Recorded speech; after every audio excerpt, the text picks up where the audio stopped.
अब वही कैच विराट कोहली भी ले रहे हैं, वही कैच युवराज सिंह भी ले रहे थे, and somebody else who is थोड़ा सा कूदे उछले और नीचे गिरे एंड इंजरी हो गई. व्हाई? तो भी वर्ल्ड कप के अंदर ही रोहित शर्मा का डिसलॉज हो गया था shoulder. Wonderful captain of the Indian team, right? और उसका शोल्डर डिसलोकेटेड था. We saw in this recent world cup, है ना, वो अपने आप ही सब कर रहा है. So he is not getting it operated.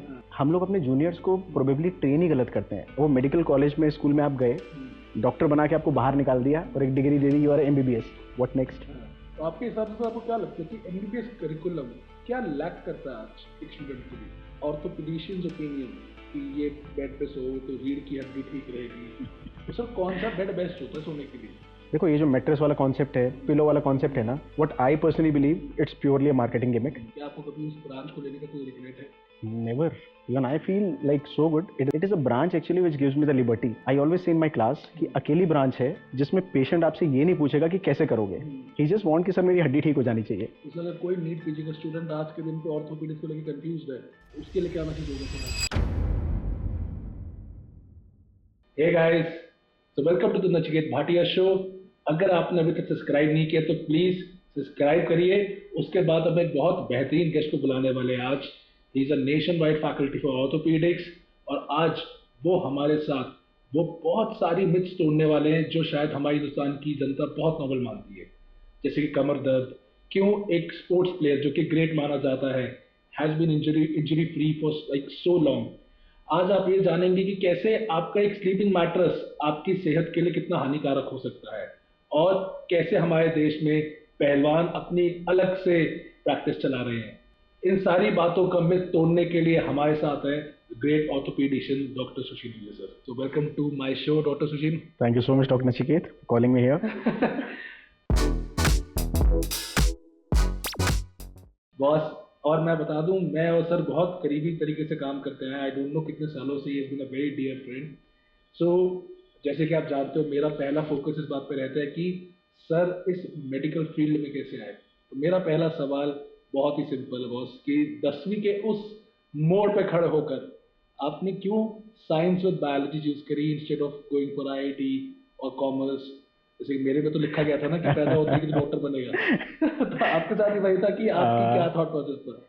नहीं, मेरा कोई थॉट प्रोसेस नहीं था. It was actually my grandfather okay, who wanted me to be a doctor, alright. and like he told my father, and that's how the journey started. So he wanted, because मेरे family में ना ज़्यादातर लोग जो हैं account side के हैं. My father is accountant, my uncles are lawyers, so my grandfather was also accountant. तो वो फील्ड थोड़ी उस तरफ की थी. So he wanted somebody to be from science field. So initially my grandfather has his son this dream कि कोई तो डॉक्टर होना चाहिए. So I was the first one. तो बस वो वैसे ही धीरे धीरे चलता गया. And to be honest, I was not very good in maths. तो like I was not good in studies overall. Math से बचने के लिए बायोलॉजी. वो बचाने के लिए शायद. So in my 10th I remember I had distinction in all my subjects except for maths. अब वो मैथ्स ही इतना कमजोर था कि फिर सबको लगा यार ये मैथ्स के अंदर आई स्कोर्ड आई थिंक 57 और 58, and every subject was like kind of distinction. तो लगा यार ये थोड़ा वीक है, तो let's go it with science only. So that's how just 10 से 11 में साइंस हो गया. फिर सर उस टाइम पे, आपके टाइम तो I think all India PMT it was all India PMT. तो क्या किया सर आपने उसके लिए? मुझे कोई आइडिया नहीं था कि कैसे होता है, तैयारी कैसे होती है. So my uncles were with me, and I remember it was a journey of almost broadly 60 days और सो, कि 2 महीने ना पूरे हिंदुस्तान के घूम के पेपर ही देते थे. तो यहाँ पेपर दिया, वहाँ पेपर दिया. And I now I realize, actually उस टाइम तो बच्चे थे छोटे छोटे. सो नाउ आई रियलाइज कि being in a joint family वो कितना ईजी हो गया था. So if I had been like the alone child और पेरेंट्स ही होते तो बड़ा मुश्किल होता. But that all India was like a trip for me. Pan India घूमे, यहाँ गए, वहाँ गए, Karnataka. I remember distinct places, सुने भी नहीं थे कभी ऐसे नाम. So we went everywhere to give the exam, and finally we landed up in near to Delhi only in UP. तो कहाँ पे करी सर आपने अपनी MBBS? I did in 2002 entry batch, and I started from Lucknow. So Lucknow में 2002 में entry की. I stayed there for another 6 years, and then came back to Delhi 2008. और दिल्ली में आने के बाद I joined ESI, Basai Darapur. Next year I joined Ambedkar Hospital. Next year I was selected as a medical officer in UP again. So I joined there for a year as medical officer. Then I resigned from there. फिर उसके बाद I worked at few private hospitals. So just to learn the experience कि government और private में फ़र्क क्या होता है, because I've been into like government setup all the time. So government setup और private का ना एक चार्म सा था मुझे सीखने का कि how private setups work, ये कॉर्पोरेट वर्ल्ड होता क्या है, तो I just wanted to learn. And then like when I completed my post graduation in 13, फिर 13 के बाद it was private and fellowships and somewhere like in Germany, some in trauma centre here. Then I join my residency near to my home only, that's a Delhi government hospital. फिर वहाँ join किया मैंने. और उसके बाद फिर जब गवर्नमेंट हो गया, प्राइवेट हो गया, इंडिया हो गया, अब्रॉड हो गया, देन आई रियलाइज कि चलो अब let's start something of our own. And in 17 we started with our own setup. So since 17 now I am into my own practice and with you. Setup कहाँ पे sir आपका? Setup is in Rohini Sector 4, very near to my home. So basically my hospital is kind of 3-4 kilometers from my place, and it takes me like kind of 10-12 minutes to reach there. तो बस वो hospital और फिर practice और फिर DVMCI, बस यही है जिंदगी में. So that's how we are going. तो सर आपने अपनी पोस्ट ग्रेड में ऑर्थोपेडिक्स क्यों चूज किया? To be honest to all of you guys, I never had any idea about orthopedics. Right? मुझे कुछ पता ही नहीं था कि orthopedics भी कभी करना है या करना पड़ सकता है. I really had no idea about that. But when I was a medical officer, so my dad got a call that being in government job ना आपको थोड़ा थोड़ा सा एक quota you get every time, right? So one of the PG seat of orthopedics was empty, and my dad came to know about this, and that was on the last day. I think that was 31st of May or something. So last day पे you have to appear for this test also, exam also. So they called कि form भरना है और form भर दो. You are in government job and you can just have it. I said okay, and I remember I was in training. There was a training going on from UP government at Gurgaon. So I was in that training, and he called me like number of times कि exam का form है, you have to fill it. I said okay, आप भर दो. He said अरे भाई sign आपको करना है. So I said okay fine, I'll come. So बस वो ये था कि वो orthopedics ही ऐसा लगा था कि एक उनके पास surgical branch होगी या उनके पास surgical branch vacant है. So you have to appear for the test, and you know when I filled the test और जब result उसका आया तो it was only orthopedic which was blank. Right. So मतलब सोच के नहीं दिया था कि ऑर्थो लेना है, बट वो बची मेरे लिए ऑर्थोपेडिक्स थी. तो when the result came out all the other seats were full, ortho last थी तो ऑर्थो ले ली. So I had the security actually. ऐसा सोचा नहीं था कि आई विल बी प्रैक्टिसिंग. मेरे पास सिक्योरिटी थी कि I was a medical officer, तो एग्जाम तो दे ही दिया. एग्जाम के बाद वो शीट आई तो शीट के अंदर ऑर्थो वाज रिमेनिंग, तो ले लो कुछ भी, क्या फर्क पड़ता है. सो लेटर आई रियलाइज कि यार पीजी हो गया तो अब जॉब छोड़ देनी चाहिए. So that's how we continued. तो सर आप ओवरऑल कह सकते हो कि एज एन ऑर्थोपेडिशियन क्या आपको कभी उस ब्रांच को लेने का कोई रिग्रेट है? Never. Even I feel like so good. It is a branch actually which gives me the liberty. I always say in my class कि अकेली ब्रांच है जिसमें पेशेंट आपसे ये नहीं पूछेगा कि कैसे करोगे. He just want कि सर मेरी हड्डी ठीक हो जानी चाहिए. Right? You are free to do anything with the patient you want. Patient is only concerned about result. बाकी सब में सर ये वाली दवाई क्यों दी है, इससे बीपी तो नहीं बढ़ेगा, इससे एलर्जी तो नहीं होगी, या नहीं पूछते हमसे. So they are always cool. Ortho, I can tell you, is a fantastic branch. तो सर अगर कोई नीट पीजी का स्टूडेंट आज के दिन पे ऑर्थोपेडिक्स को लेकर कंफ्यूज्ड है, उसके लिए क्या मैसेज होगा सर आज? कुछ भी नहीं, सोचना ही नहीं है. You can choose the orthopaedics part. देखो वी गेट लाइक, हम लोग इतने साल से we are working together and we get so many messages ना, जब हम काउंसलिंग रखते हैं कि सर ब्रांच सेचुरेट हो गई है, तो आई ऑलवेज टेल देम कि there is nothing like a saturation. Hindustan की आबादी भी तो वैसी बढ़ रही है ना. So you have got doctors there, तो हर ब्रांच में वैसे ही डॉक्टर्स हैं, and there is nothing called a saturation. Problems हमेशा होंगी, कमर दर्द रोजाना होगा, जोड़ सबको बदलवाने एक एक करके, है ना. They are planning for it, preparing for it. तो पेशेंट तो आना ही है, कहाँ जाएगा. तो ये बहुत बच्चे मुझे कहते हैं कि ऑर्थोपेडिक्स को लेके स्पेशली दिल्ली या मेट्रोपॉलिटन सिटीज के अंदर सैचुरेशन आ रखी है, जॉब्स नहीं मिलती. जी देखो, इसमें ना हम लोग अपने जूनियर्स को प्रोबेबली ट्रेन ही गलत करते हैं. मेडिकल साइंस और medical subject they teach you everything, right, all the 19 subject about human body. What they don't teach you is entrepreneurship. What they don't teach you is कि अपने आप को prepare कैसे करें अपनी आगे की लाइफ के लिए. वो मेडिकल कॉलेज में, स्कूल में आप गए, डॉक्टर बना के आपको बाहर निकाल दिया और एक डिग्री दे दी, you are MBBS. What next? So वो ना एक, I think that's a missing part in the curriculum of MBBS, and we all should be doing it like you did last year. I remember you're doing some sessions and they were quite good. How to save money, how to, like, what to do after MBBS. That is something which we are missing. So my personal opinion is कि ना job के पीछे भागना ही नहीं चाहिए. Don't run after that. So if you are trying to have some experience आपको हर जगह का होना चाहिए. Like you know, work as much as you can. जितना जहाँ काम कर सकते हो, प्राइवेट सेक्टर में, गवर्नमेंट सेक्टर में, जो अपॉर्चुनिटी मिल रही है ना, डू दैट, ग्रैब इट. कोई मेडिसिन वाला भी आपसे कह रहा है ऑर्थो वाला होके काम कर दो, तो कर दो. डोंट से कि मैं तो हड्डी वाला हूँ, मैं कैसे करूँगा. सो आई थिंक दो वो जो एक्सपीरियंस होता है ना, वो एनर्जी जो होती है once you pass out from MBBS, वो एनर्जी दोबारा नहीं आती लाइफ में. So what you learn at that time, it always is very very fruitful. So I would recommend कि ये जो मेट्रोपॉलिटन सिटी का एक कॉन्सेप्ट है, first you have to understand कि why you are preparing, how you have planned your whole life, right? You said ना कि मेरे ऊपर तो लिख दिया गया था कि बनना है ना? तो everybody should have a vision for himself, and by the time we are in the final year, I am the first medico of the family, of a very big joint family. तो मेरे से पहले मेरे परिवार में कोई doctor है ही नहीं, right? So I had probably no one to tell me कि medical life में होता क्या है. Whatever was happening, I thought कि ऐसे ही होता होगा. So I was fortunate one कि मेरे पास शायद कुछ अच्छे दोस्त थे, कुछ अच्छे सीनियर थे, those who were in different fields. So some of them are in like administrative services, some of them are in like political things, some of them are in medical things, some in government job. तो उस सबसे ना idea मिलते गए. So that's how things went well. So never be worried about कि job मिलेगी कि नहीं. Just learn to be an excellent one. Jobs अपने आप आपको ढूंढ लेती हैं कि wherever you are. सर आपके हिसाब से आपने बहुत डीप बातें कही है इस पूरे कन्वर्सेशन में, तो आपके हिसाब से आपको क्या लगता है कि एमबीबीएस करिकुलम क्या लैक करता है आज एक स्टूडेंट के लिए? I think these two things only. The road ahead after MBBS. In MBBS तो सबने बता दिया, NMC ने बता दिया क्या करना है. What after that? Nobody is guiding them कि MBBS के बाद बेटा क्या क्या options हैं. Have you ever seen any session by anyone?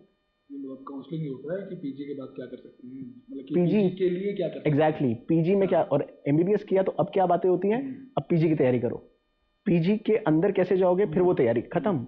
Have you ever seen any session being done कि जो एमबीबीएस रह गए उनके लिए क्या करें, those who don't have like any opportunity from the family side और समथिंग, क्या करें. अच्छा चलो आप पीजी कर गए, व्हाट आफ्टर दैट, फिर क्या करें. Has anybody talked about that? Exactly. So this is what we are lacking. So what I feel whenever somebody asks me, one of my juniors who is a MBBS or somebody who is doing ortho PG, so I always put multiple things in his tray कि ये options हैं, choose one, right? So as a senior, I think we should do that. हमें नहीं मिला तो कोई बात नहीं, we should give to our juniors at least. So options should always be there, and that only comes when you tell them. तो आपके हिसाब से MBBS के बाद एक स्टूडेंट के लिए क्या क्या option? There are so many. जैसे बताओ थोड़ा सा. See, if you're good enough in the administration part, why don't you prepare for civils? है ना, you have a very good subject psychology, sociology, and you can very well in fact the medical subject भी जो हैं they are also a part of that, civil services. तो आप जाओ, if you are a good MBBS student you can crack it, why not. और MBBS student से ज़्यादा confident कौन होता है इंटरव्यू देने में. 5 साल इतनी आपकी बैंड बजी होती है, हर साल के इंटरव्यू में you are facing 19 top short faculties of your college, और वो कोई कसर छोड़ते हैं, मतलब they are after your life कि बेटा जो तूने बोला सब गलत, and that makes you more confident. So I believe कि MBBS graduate ना is the most confident person on earth. इतने से निकला होता है ना, उसके लिए वो चीज़ रूटीन है, but when you compare him with a normal person, तो वो बहुत strong होता है. I believe administrative services one, you can go with that. Nowadays people are choosing legal services also.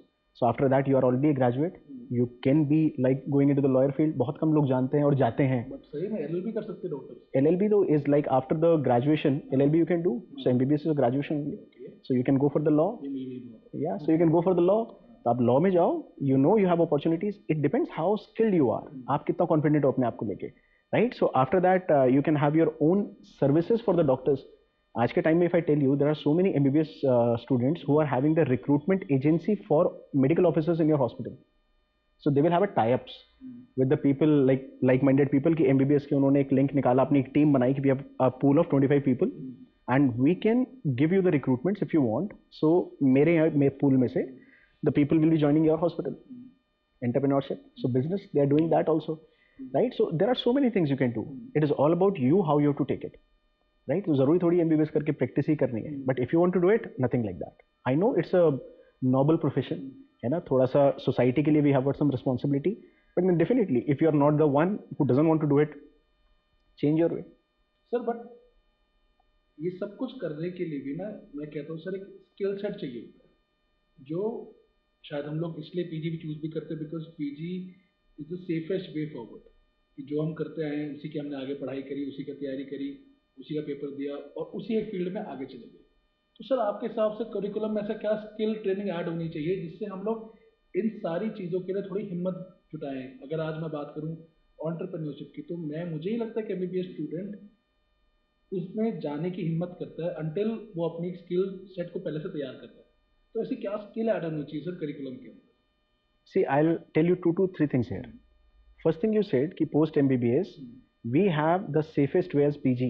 Now that is a mindset we have कि UG के बाद ना safest PG है, क्योंकि हमारे दिमाग में ही भर दिया जाता है इन द एमबीबीएस कि it is the only way, safest नहीं है, ओनली वे है, हमें और कुछ बताया नहीं जाता है, and we are not aware of that, right? अच्छा, एक सोच के देखो, when we were kids, like I remember my time, we were living in Pitampura area, और when I was in school it was like I think 7th और 8th class of mine, and I was not that good in studies, I were more inclined, like मुझे पढ़ाई ना school में बहुत ज़्यादा पसंद नहीं थी. सो आई रिमेंबर एक दीदी थी हमारे घर के ऊपर रहती थी, and she use to teach me कि कैसे पढ़ना है, क्या करना है, राइट? दैट दीदी actually was herself a student. Okay, अब वो later on she developed her own systems, and उन्होंने अपनी एकेडमी बनाई, and she developed that as a entrepreneur skill. आप एमबीबीएस के बच्चे को देखते हो, I know so many, I can tell you that, I know so many students जो आज भी अपने एमबीबीएस कॉलेज खत्म होने के बाद शाम को 2 घंटे ट्यूशंस लेने जाते हैं. तो they are taking tuitions for junior classes, right? तो वो क्या कर रहे हैं, अपना स्किल ही तो डेवलप कर रहे हैं. तो that is something any one can do. तो आप में एक जील होनी चाहिए. होता क्या है ना, आप 12th के बाद सीधा मेडिकल कॉलेज गए, मम्मी पापा की प्रोटेक्शन में थे, और you are getting some stipend per month, उसकी तो टेंशन है ही नहीं, वो तो आ ही रहा है पापा से, क्या फर्क पड़ता है? तो we are not free to think like that. आप सुबह 8 बजे अपने medical, like I remember our classes use to start at 8, 4 बजे तक चलती थी, अब शायद वो 5 हो गई हैं इन दिनों में. सो आप 8 से 4 तो 5 तो आप बिजी हो, और 8 बजे के लिए इसका मतलब आप सुबह जल्दी 7 बजे उठ के तैयार हो रहे हो, सब कुछ कर रहे हो, अपनी नोट्स पूरे कर रहे हो, मैनुअल्स पूरी कर रहे हो. तो 8 to 5, 8 to 6 तो आप ऑक्यूपाइड ही हो ना. करोगे कैसे? आप सोचोगे कब? शाम को फिर दोस्तों के साथ भी बैठना है, घूमने भी जाना है, तो आपको सोचने का टाइम कहाँ है? And medical life is a 365 days life. You don't have a holiday कि 2 महीने की समर वेकेशन है, सोच लेंगे, कुछ एक्स्ट्रा क्यूरिकुलर करेंगे, नहीं होता. That's one of the reason we are not able to think. But yes, we should have that mindset कि थोड़ा सा यार अलग कुछ सोचते हैं, कुछ तो करते हैं. Truly said sir, I think आपने एक बहुत अलग पर्सपेक्टिव दिया है. सर, आपने एंटरप्रेन्योरशिप की एक जर्नी करी है अपनी, आप हमारे साथ काम भी करते हो, बट आपकी अपनी बहुत बढ़िया जर्नी सी रही है.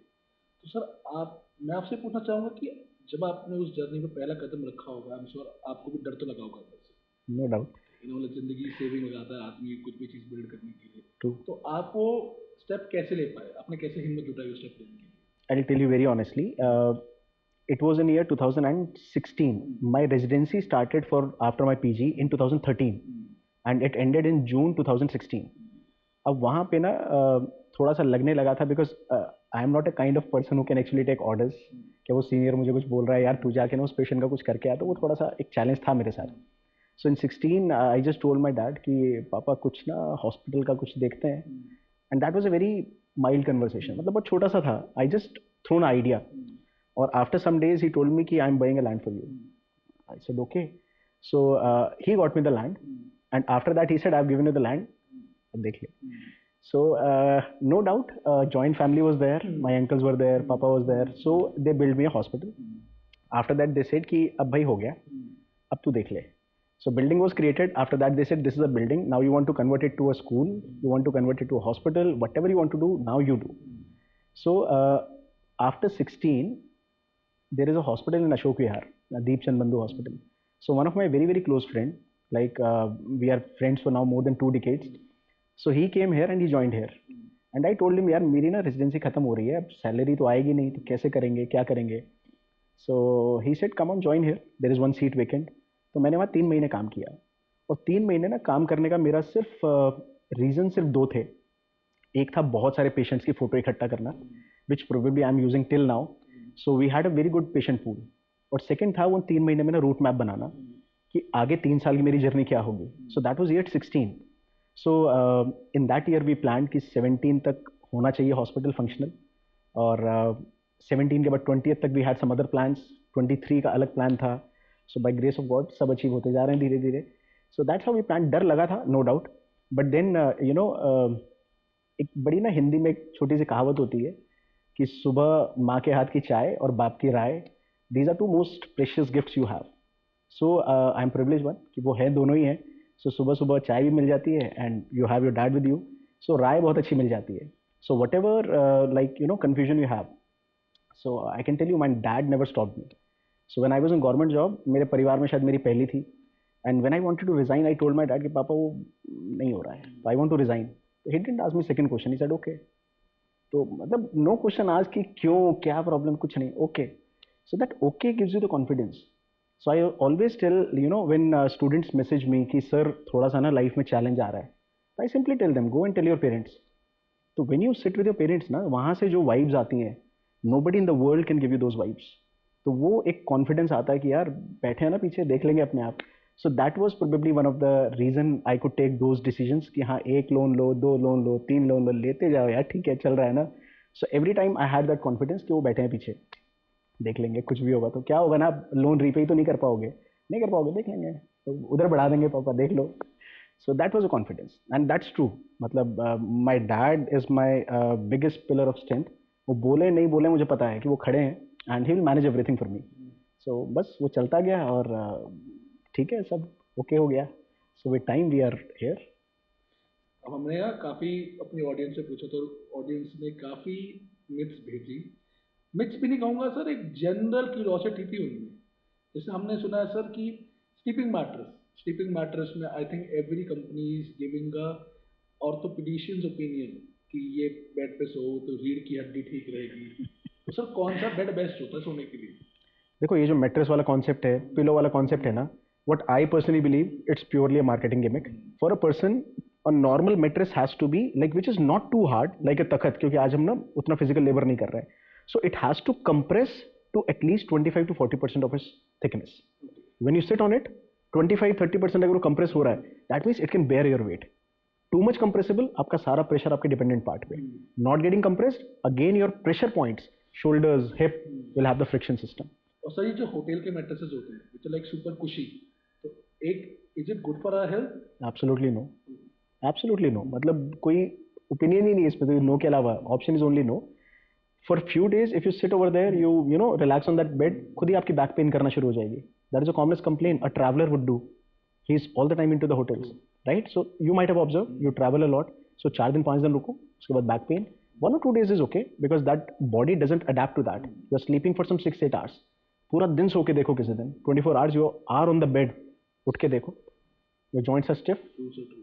एंड सर आपने देखा है आज के दिन पे हम लोग पूरा टाइम कंप्यूटर लैपटॉप पे आगे बैठे रहते हैं. इससे सबसे ज़्यादा कॉमन कंप्लेंट है कि हमारी नेक की मसल पेन करती है बहुत ज़्यादा. सो उसके लिए हम क्या करते हैं? When you are, looking at the TV, looking at the computer screen or mobile, your posture is too bad. You are keeping your mobile like this and looking like this. Every time you see, gradually क्या होगा ना, गर्दन धीरे धीरे धीरे धीरे झुकती जाएगी and you get some hump. और ये usually होता है जो females, they are in the kind of 35-40s, ना, they started getting the hump. और this is a cervical area. यहाँ से जितनी nerves आपके निकल रही हैं, gradually because of this pressure effect, the nerves start getting entrapped and people start getting tingling, numbness in their fingers. वो हाथ कमजोर होना, flattening of these muscles, हाथ पतले हो गए, power नहीं है, that all happens. क्यों हुआ? Just because of that mobile, right? So that is something very bad that has happened. तो सर क्या एक्सरसाइजेस कर सकते हैं हम डेली बेसिस पे? क्योंकि देखो सर, कुछ भी कर लो, आज के दिन पे हम लोग लैपटॉप से दूर नहीं हो सकते अगर हम काम कर रहे हैं. True. तो हम क्या डेली बेसिस पे एक्सरसाइजेस कर सकते हैं to actually strengthen our posture and our neck muscles? See, first of all, it is about your posture correction while you are working. Exercise तो secondary है. So your posture has to be correct. Everything that you are viewing ना, it has to be at your eye level. Right? That's a general thing. अगर आपकी computer screen है तो it has to come at your eye level. Mobile device है तो it has to be here. It should not be like this. Right? Computer पे आप बैठे हो all the time. So another bad issue you might see, हमारे यहाँ इतने सारे team members हैं, young team members, and most of us we are facing the problem of backache. Why? Because we are not moving anytime. और एक ही posture में गर्दन रखना, एक ही posture में बैठे रहना, that is something very wrong we all are doing. Right? So first is posture correction. Number 1, you should always, gym lovers भी, आप देखते हो उनको वो हिप abductors, adductors, इनका कॉन्सेप्ट नहीं होता उनके पास. They have the biceps, triceps, thigh muscle. कौन सी thigh muscle? बस thigh muscle. So you should always stretchen your muscles. जब तक आप मसल स्ट्रेच नहीं करोगे ना, स्ट्रेंथ तो कभी आ ही नहीं सकती. Muscle is this much long, आपको स्ट्रेच करके उसको ये करना है. Till you do that, your joints are always under the pressure. तो जॉइंट का प्रेशर रिलीव कर दो, you will never have the joint pains. Joint pain क्यों होगा? आप सोचो, there is a muscle here and there is a muscle here and it is contracting. उसको खींच के लंबा कर दो, जॉइंट फ्री हो गया. So same thing for neck also. When you are doing the neck exercises, सामने बहुत ज्यादा मसल्स नहीं है, on the back only you are having the muscles. So there are cervical exercises, right? So that can be done. You sit straight and you start doing the exercise for the neck, like we say isometric cervical contraction exercise. So what we do, we ask the patient to keep the hands in front on the forehead and push it. So जितना पार आप sir से लगा रहे हो उतना ही पार आप अपने हाथ से लगाओ. Push it back like this. Keep the hands on back and start pushing it. So neck has to stay here. बहुत बार मैं देखता हूँ people are telling the exercise and they are telling कि यहाँ हाथ रखो, ऐसे धक्का लगाओ. and your face is tilting like that. No, don't do that. The power has to be equally put from your hand and from your face. So face, चेहरा यही रहना चाहिए. Equal power has to be put, 1, then 2, then from the front 3, then from the back 4. So this has to stay here, and then you apply the power. This will bring some power to the back neck area. Sir इसी में मैं एक छोटी चीज पूछना चाहूंगा और वो यही है कि दैट्स अ परफेक्ट पोस्चर आपके हिसाब से क्या होता है? See, ये मेरे हिसाब से नहीं है. It is a mechanically proven thing. I'm telling you. Yeah, I'm telling you. It is a mechanically proven thing. See, when you हम बच्चों में बहुत बार बोलते हैं ना कि बिल्कुल ऐसे बैठ जाओ सीधे होके. That is the worst posture we have. Okay. Never sit straight. Right? At 90, you are having maximum pressure on your lower vertebra. Okay? You should always be tilted back from 90 to 100 and 100 to 110. When you sit at 110, I think Yeah. ऐसे करके दिखाओ. I think Yeah. हमारे channel दिखेगा. we can see this one. Na? So when you are sitting straight, no, absolutely straight. That is the worst position we have. So just tilt a 10 degree or 20 degree back. Like this. This is my best posture. Now you can sit in this posture for as many as hours you want. You know, सबसे कम pain इसी posture में होगा आपको. Because your lower vertebra, your lower back is offloaded. तो इसमें इतना ज़्यादा pressure नहीं आता. तो when you are sitting straight or when you are going like this, your all the vertebrae are loaded. Maximum pressure आपकी back पे है. This is the most relaxed position. So you ideally, everyone who is working on the computer and so on, your back should be tilted like this. 110 is the optimal degree. They say. Standing में क्या होना चाहिए posture sir हमारा? See, standing के अंदर तो it has to be like dependent upon कि आपको problem क्या है. नहीं, लेट्स सपोज एक हेल्दी इंसान का Keep your both the feet on the ground at a time.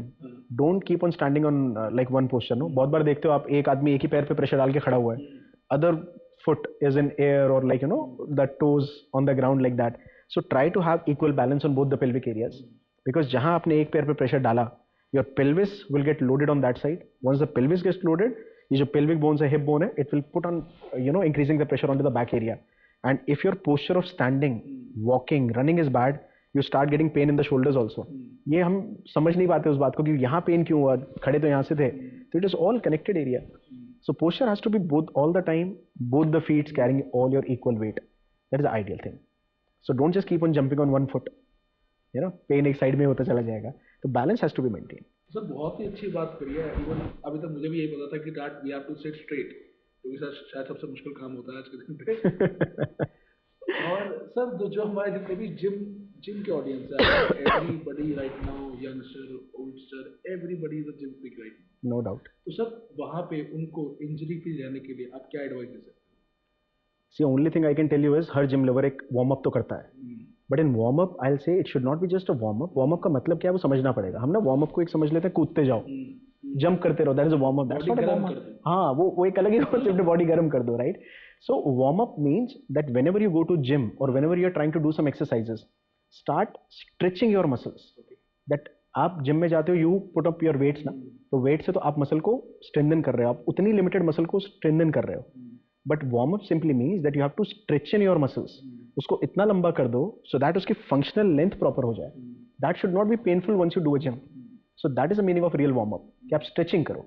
आप पुराने वाले जो पहलवान होते थे, सच जो रियल पहलवान होते थे, वो क्या करते, वो स्ट्रेचिंग ही तो करते थे. You lie down, you stretch like this, you stretch like that. वो स्ट्रेचिंग क्या था? Your ligaments, your fascias, they are getting little expanded. आपको पेन नहीं होगा once you do some exercise. तो इसीलिए हमें पेन होता है ना. तो stretching is must. Start doing, and everybody, not even the gym lovers, everybody I would recommend कि before you get up from the bed in the morning, 5 minute 10 minute start doing stretching of your lower back and the hip area. If you can do that, these two things ना, lower back or hip, your other joints will be absolutely okay. Sir आपके हिसाब से सुबह उठकर सबसे पहली exercise या stretching कौन सी होनी चाहिए? For lower back, nothing like that. कौन सी होनी चाहिए सर उसमें? See, it's very simple. You are lying on the bed, अभी उठे नहीं हो बिस्तर से. So what you do, the first thing is, ये दोनों अपने घुटने ना just fold it towards your chest and hold it tightly. Right now it helps in what way. See mechanics आप खुद ही समझ जाओगे. As a layman if I talk to you, lower back when you are stretching it, what is happening to your lower back? Your all muscles are getting stretched. When it is getting stretched, तो muscle ही तो होती है जो bone का pressure बढ़ाती है, bone to bone. Muscle stretch हो गई, रिलैक्स हो गई, you don't have lower back. Second thing you can do is, first तो ये कर लो, आप उठो, दोनों घुटने चेस्ट से चिपका लो. Second is cross them, this knee towards the shoulder. Now this, what it does, जो medicos हैं, they can understand well, sacroiliac joint, it starts having some mobility. और sacroiliac inflammation is one of the very, very common thing I can tell you, which is not even caught on X-rays routinely. We see that, हमें दिखाई देता है कि sacroiliac joint is inflamed, it is eroded, and you know people don't report it. तो वो चीज़ें आती हैं. ये दो सबसे common चीज़ें for the lower back. Do them and you will feel better. Anyone who is having a lower backache, not from other mechanical reason, I'm saying कि किसी को infection है, TB है, that is something different. But routine person, जो routine काम करने वाले हैं ना, start doing it and tell me the result after a month. Backache will be gone for sure. This I can guarantee you. Perfect है sir, ये बहुत अच्छी चीज़ें बताई है आपने। ये मुझे भी रहती है तो मैं भी ट्राई करके आपको खुद बताऊंगा 1 महीने बाद 100%. कि कम हुई कि नहीं हुई। तो सर हिंदुस्तान एक ऐसा देश है जो शायद सनी रहता है, ठीक है ना। हिंदुस्तान में जब हम सोचते हैं स्पेशली दिल्ली में रह के कि आज मुझे विटामिन डी की कमी है, धूप में निकल बहुत जाओ। बड़ी चीज़ है। True. और अगर मैं उस दिन बैठ के सोच ही रहा था कि यार कैसे विटामिन डी की कमी चल रही है, यार मैं सुबह ऑफिस गया तो मेरी जेन्युइनली मैं जिम भी जाता हूँ, वो भी एसी में है। तो एक्चुअली मैं सनलाइट में जाकर भरा हूँ, जब मैं गाड़ी से उतर के या तो मैं जिम जा रहा हूँ या वापस आ रहा हूँ या मैं ऑफिस जा रहा हूँ, और जब मैं रात को निकला तो ऐसी रात हो चुकी है। तो सर आप एक बात बताओ कि इस डेफिशिएंसी को कैसे दूर किया जाएगा? देखो विटामिन डी ये ना बड़ा एक मिथ सा है कि दिल्ली में हम हैं, हाँ इंडिया में हम हैं, and why are we having vitamin D deficiency? Vitamin D deficiency can only be covered by the rays of sun when it goes to your body or comes on your body when the body is bare, bare clothes. Bare clothes कहाँ रहते हो आप? अगर only this much part of the body is free, इतने से surface area से how do we think कि vitamin D will be okay? So when you check our population ना, veg or non-veg doesn't matter. It is like kind of 70% of us we are deficient in vitamin D, right? And that is a disease called osteomalacia. हम तो simple भाषा में बात कर लेते हैं कि vitamin D है. The only way to correct it, food product की आप बात करोगे तो there is a very minimal amount in eggs, very minimal in some fish, but उससे कुछ नहीं होगा. तो ऑस्ट्रोमलेशिया क्या होता है सर, जनरल ऑडियंस के लिए पूछ? Osteomalacia is simply the deficiency of vitamin D. और विटामिन डी जो हम बड़ा कॉमनली कह देते हैं ना, हड्डियों में क्या करता है ऑस्ट्रोमलेशिया? मिनरल्स ही नहीं है ना आपकी बॉडी में, आपकी जो बोन्स बनी है ना, 70% of the bone is mineral only, 70%. Now understand that, अगर 70% ही नहीं होगा तो बोन क्या है? पूरी बोन खाली हो गई ना, बोन खोखली हो गई, बिल्कुल खाली हो गई, कुछ है ही नहीं. You hold it, you press it and the bone is broken, तभी तो टूटती हैं हड्डियां. So common. So vitamin D you have to take supplements. Simple suggestion, एक दवाई जो मैं अपने हर पेशेंट को कहता हूँ या हर पर्सन को कहता हूँ, even at my home also, like I prefer कि हर 6 महीने में सबको एक शॉट लगना चाहिए. That is vitamin D. It has to be taken specially for females of the house. लेना चाहिए, that is very good. You don't have minerals, आपकी बोन खाली है, you know, you step down और पैर मुड़ा और हड्डी गई. So we shouldn't do that. So deficiency cover up करने के लिए स्टार्ट टेकिंग सप्लीमेंट्स. ये 6 महीने में एक ही तो है, you have to take one shot and that can be taken. That's not a very big deal. So ये बताओ, ये जैसे कि ये बड़े वाले जो हमारे सितारे हैं, क्रिकेट के सितारे हैं, विराट कोहली सर हो गए, बाकी सारे हो गए, ये इतना जोरदार गेम खेलने के बाद, इतनी स्ट्रेनस बॉडी रखने के बावजूद भी कैसे ये लोग इंजरी फ्री रह रहे हैं? देखो ऐसा नहीं है कि वो इंजरी फ्री बस एक दिन में हो गया. आप ऐसे भी तो क्रिकेटर्स को जानते हो ना, those who are getting injured again and again. So what is the difference? Difference is of the exercises they are doing before they get into the play. As simple as that, right? अब वही catch Virat Kohli भी ले रहे हैं, वही catch Yuvraj Singh भी ले रहे थे, and somebody else who is like I'll not name some of the very good players of the Indian cricket team जो थोड़ा सा कूदे, उछले और नीचे गिरे and इंजरी हो गई. Why? Because before the game you are not stretching out yourself. Reason वही है, simple. You stretching out every day. आप जब तक स्ट्रेचिंग नहीं करोगे, your bone to bone pressure is maintained and some day with minimal impact वो टूटेगा. Sir आपने जैसे कि मैं क्रिकेट की बात ही कर रहा हूँ, तो अभी वर्ल्ड कप के अंदर ही आई थिंक रोहित शर्मा का डिसलॉज हो गया था शोल्डर. Yes yes. ठीक है, एंड बीच गेम में उन्होंने अपना शोल्डर वापस कर दिया एक झटका रख के. तो क्या हुआ था? नहीं, it is something called as a habitual dislocation. Okay, right. अब किसी को जब शोल्डर ना हमारा सबसे कॉमन जॉइंट है जो डिसलोकेट होता है, that is our MCQ also for the पीजीएमई.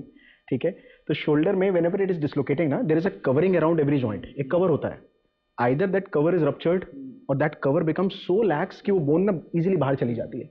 Now when he was trying to, आपने वो देखा होगा ना, when he was trying to catch the ball, he was trying to hold the ball, तभी उसका शोल्डर हुआ. So when you do that movement, वो bone ने अपना स्पेस छोड़ दिया because the boundary was not there, right, covering was not there, और dislocate हो गया. बट पॉइंट इज कि अभी इतना बल्की एरिया है ना, मसल्स ने इसको रोका हुआ है, so he just give a jerk और वो अपनी जगह पे आ गया. So it doesn't happen with all other joints. Hip dislocate हो जाए, it is impossible. Knee dislocate हो जाए, it is impossible to get it back. It is only happening with shoulder. काम चल रहा है उनका भी जब तक चल रहा है, but I can tell you कि इसका होना एंड में जाके सर्जरी है. Right, that is the only thing that a sports player will have to do. मुझे होगा तो शायद मैं नहीं करूंगा because my activity is not that active. But yes, stretching, strengthening for every sports player, and they are commendable what they are doing. Sir आजकल मैं बड़ा सुनता हूँ, मैंने सीरीज में भी देखा है, 2.5 Men में भी था, एक कायरोप्रैक्टर करके चीज़ होती है, फिजियोथेरेपिस्ट होते हैं, फिर ऑर्थोपेडिशियन होते हैं. सो तीनों में फ़र्क क्या है? करते तो सब कुछ हड्डी के साथ ही है. नहीं नहीं, हड्डी के साथ नहीं करते, वो पेशेंट के साथ करते हैं। सी देखो, हमारी भी मेडिकल बॉडीज जो बनी है ना, ऐसी तो बनी नहीं, they have got some knowledge, they have got some sense. So physiotherapy and orthopaedics they are recognised things. Chiropractor जैसा कुछ होता नहीं है यार, है ना। There is a word which has been given, we are doing something, but if you ask them the scientific logic behind that, they can't explain. So we being student of science, I think anything which is like not explainable by science is a fraud. मुझे लगता है chiropractor तो काफी dangerous भी लगता है यार होता ही है ना, हाउ कट की आवाजें निकालते हैं। Do you really think that if I just pull your shoulder, वो कट कट करके आवाज आएगी? डू यू रियली थिंक ऐसा होगा? Now, and you see the viewership on those videos, they are like, people are like mad after them कि उसने ऐसे खींचा और ऐसे किया. How do you think it is going to happen? If the joint is inflamed, आपने उसको check ही नहीं किया कि अंदर इन्फ्लेमेशन है, बीमारी है, बोन टूट रही है, कुछ भी हो रहा है. So it is like a myth kind of thing कि वो गया था बिना उसने दवाई के, बिना उसे खींचा और ठीक किया. You know, that is how the world works कि hope, वो hope के नाम पे ना you are giving anything to anyone. So our people like are very emotional people, है ना, हमारे इंडिया में तो है ही ये सारी चीजें. So that's how it is working. So I don't think it is having a scientific base. That's, for me, it's useless. I can say that, right? Boss, मैंने बहुत सारा जिम किया है, अभी रिसेंटली नहीं कर रहा हूँ, दिख रहा होगा आपको. मैंने बहुत सारा जिम किया है, बट मैंने देखा कि बहुत यंगस्टर्स मतलब 15-15 साल के बच्चे आके जिम में हैवी वेट एक्सरसाइजेस कर रहे होते हैं. और मैंने ये एक बात भी सुनी है बहुत टाइम से कि अगर आप बचपन में जिम करते हो तो आपकी हाइट रुक जाती है, ग्रोथ उतनी नहीं होती. तो ये सब सच है क्या? So my simple answer is yes, but it's not a complete statement. देखो, बच्चे बिना सुपरविजन के when they take their weight ना, तो वेट से what happens is to the back कि वो स्पाइन दबता चला जाता है. उनके बीच में जो डिस्क है, हर हड्डी के बीच में कुशन है, that cushion starts getting thinned out, and because of that उनका ये जो upper half of body है ये थोड़ा compress होता है. And that happens over a long term. ऐसा नहीं एक दिन उठाया वेट हो गया, बट ये होता है. So that is why it is advisable कि आप हमेशा जिम सुपरविजन में करो, जितना बस का उतना ही करो. आप 10 किलो के हो और आप 100 किलो उठा रहे हो तो something wrong is going to happen. That's what happens. It's not like कि हाथ की हड्डियां छोटी हो जाएंगी, पैर की छोटी हो जाएंगी, but yes there is a difference that happens to the vertebra. रीढ़ की हड्डी दबेगी, that is sure thing. Sir, एक बात ना मुझे बहुत लोगों ने कही है, आपने से बात कही इन्वेस्टिगेशंस की. सो मैं सारे ऑडियंस को बता दूं, इन्वेस्टिगेशन मतलब जो टेस्ट नॉर्मल आप कराते हो जाके. सो बहुत बार जनरल पब्लिक ये कहती है कि जैसे डॉक्टर के पास गए, डॉक्टर ने जाते ही बहुत सारे टेस्ट लिख दिए. कभी कभी उनको लगता है कि अगर टेस्ट ठीक निकल गए तो क्यों करवाएं. तो आपका क्या मानना है सर कि एक डॉक्टर को इतने, एक नॉर्मल जो पेशेंट, वॉक इन पेशेंट है, उसको इतने टेस्ट देने चाहिए? क्यों करते हैं ऐसे डॉक्टर? तो I will tell you a few things here. सबसे पहली बात तो व्हेन पीपल से ना कि मैं डॉक्टर के पास गया, उसने इतने टेस्ट लिख दिए. अच्छा बताओ, डॉक्टर को कैसे पता लगा कि ये टेस्ट लिखने हैं? आपने कुछ कंप्लेन बताई होगी ना, तो you tell me less complain, I will give you less test, as simple as that. आप मुझे बताओ सिर्फ खांसी है, I will not get your LFT done. मैं आपका सिंपल ब्लड टेस्ट और एक chest x-ray, I am okay with that, right? So I am that kind of person. Like I can tell you, majority of the doctors like we have are like me only. We listen to the patient. आप जो complain बोलोगे, अब आप बोलोगे पेट दर्द है, LFT तो होगा ही ना. तो इफ यू से कि सर उसके अंदर केएफटी क्यों कराया, भाई किडनी भी तो पेट में ही है, right? I will tell you something. Yesterday we admitted one patient, day before yesterday. आज उसके पैनल की क्वेरी आई है, right? I hope everybody understand what a panel is. So health insurance you take, और हेल्थ इंश्योरेंस कंपनी ने उसके ऊपर एक क्वेरी डाली है कि पेशेंट के एक्सरे की रिपोर्टिंग कह रही है कि there is a increase bronchovascular marking. So there is no change in the ultrasound of the patient. अब क्या जवाब देना चाहिए मुझे इस बात का? यार lungs are here, ultrasound abdomen is here, how are they related? And he is saying कि अगर इसमें ब्रोंकोवास्कुलर मार्किंग इंक्रीज है तो there should be something in the ultrasound, and they are saying there is something fishy. कैसे आप challenge? See, I believe when you go to a doctor, first of all it has to be a doctor. It doesn't have to be any random anybody कि मुझे किसी ने बताया था कि किसी के यहाँ चले जाओ तो वो कुछ करता है, तो don't go to that person, right? Go to a doctor. Second, be very clear with your problem. हर डॉक्टर ना आपकी प्रॉब्लम सुनता है, वो आपको सुनने को ही बैठा होता है. When we listen to the patient ना, मुझे पता है कि मेरे 90% पेशेंट सिर्फ मेरे से इसी बात से खुश होते हैं कि मैंने उनकी बात सुन ली. चीजें वही करनी है जो आपको करना है, वही मुझे करना है, but I listen to them. And whatever complain you are telling me, we will be doing that much of test only. एक मिथ बन चुका है कि मैं ना इतने सारे टेस्ट करा रहा हूँ. For example, if a person comes to me with a tennis elbow, pain around elbow, that is a common problem. और वो पेशेंट में ना, the first test I write down is for diabetes, second test I write down is for thyroid. Question आता है सामने से, sir आप हड्डी वाले हो, आप ये थायराइड डायबिटीज क्यों करा रहे हो? Now for them it is something vague. But I know that my patient who are suffering from this pain they are having thyroid. वो मुझे पता है कि थायराइड डायबिटीज में सबसे कॉमन होता है, right. So always try to trust. ये ट्रस्ट वाला जो फैक्टर है ना, it is lacking somewhere in our medical field. So those who are watching us, I would like to say कि जिसके पास आप जा रहे हो ना, सबसे पहले तो वो एक डाउट का फैक्टर ना बाहर छोड़ के जाओ. ट्रस्ट हिम, राइट, बिकॉज वो डॉक्टर वहां तक पहुंचा है और आप भी उसके पास तभी जा रहे हो, उसमें कुछ तो बात होगी. तो just tell your problems and listen to him. बहुत ही बात कही सर आपने कि पब्लिक और डॉक्टर के बीच में गैप है. एंड आई थिंक जो हमारे बाकी लोगों की बात करी हमने, मैं कोएक्स कहूँगा आज के दिन पे, तो उनकी वजह से वो गैप बहुत बढ़ गया है जाती वहाँ पे और डाउट वो डॉक्टर पे करते. 100%, 100% ट्रू. सर आपकी बातों से मुझे एक बात समझ में है कि that people are not spending even 1% of their income on their health care. True. आपके हिसाब से एक आदमी इसकी मान लो 1 करोड़ की या मान लो 10 लाख रुपए की सालाना इनकम है, उसका हेल्थ इंश्योरेंस कितने का होना चाहिए? देखो इंडिया में ना बहुत सिंपल है कि कितना होना चाहिए. The highest package then somebody can have is of liver transplant, 25 lakh रुपए, राइट. तो उतना तो इंश्योरेंस प्रोबेबली बहुत कम लोग करवा पाते हैं, but as a normal range at least minimum 5 to 10 lakh rupees of cover you should have. होना चाहिए. 10 lakh rupees is a optimal level कि इतना तो आपको करना है. 10 लाख रुपीज के अंदर broadly 90%, 95% is covered up. So I do believe इतना. And as early as you take it no, the premium will be low. जितना लेट करते जाओगे फिर तो प्रीमियम भी उतना हो जाएगा कि आपको चैलेंज हो जाएगा. So yes, 10 lakh rupees I would say इतना होना चाहिए. So I believe it was a very, very knowledgeable podcast. I'm sure आप लोगों को पसंद आया होगा. एंड अगर आपको कोई भी फीडबैक है, please put it down in the comment section. अगर आपने चैनल सब्सक्राइब नहीं करा है तो प्लीज़ मेरी छोटी सी रिक्वेस्ट है, एक बार चैनल सब्सक्राइब करिए and you will get to see more and more knowledgeable podcast happening here with some great legendary doctors. और आने वाले टाइम में मैं इंडिया के सारे लेजेंडरी डॉक्टर्स को ही इस प्लेटफॉर्म पे लेकर आऊँगा. आपको सारी नॉलेजेबल बातें मिलेंगी इस प्लेटफॉर्म पे. So please help me make this, ताकि और अच्छे डॉक्टर्स इस पे आ सके. एंड हुएवर यू वांट कि जो हमारा नेक्स्ट गेस्ट बने, आप प्लीज़ लिखिए कमेंट सेक्शन में. I will try my best कि मैं उनको यहाँ लेके आ सकूँ. So thank you so much. God bless you and best of luck for your exam.